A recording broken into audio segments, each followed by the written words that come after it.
আপনাদের জানাই গতকাল রাতে আমাদের কাছে একটি ইনফরমেশন আসে এবং সেই ইনফরমেশনের উপর ভিত্তি করে পশ্চিমবঙ্গ পুলিশ এবং সেন্ট্রাল ইন্টেলিজেন্স এজেন্সির একটি যৌথ অপারেশন হয় এবং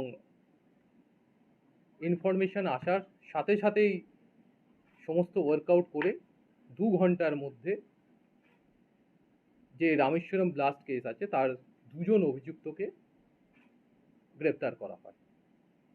আমি আবার বলছি, এটা একটা জয়েন্ট অপারেশন পশ্চিমবঙ্গ পুলিশ এবং সেন্ট্রাল ইন্টেলিজেন্স এজেন্সির একসাথে করেছে এবং যে মুহূর্তে আমাদের কাছে তথ্য পৌঁছেছে তার 2 ঘন্টার মধ্যেই সমস্ত রকম ওয়ার্কআউট করে যে 2 জন অভিযুক্ত ছিল তাদের গ্রেপ্তার করার যে সাফল্য আমরা পেয়েছি।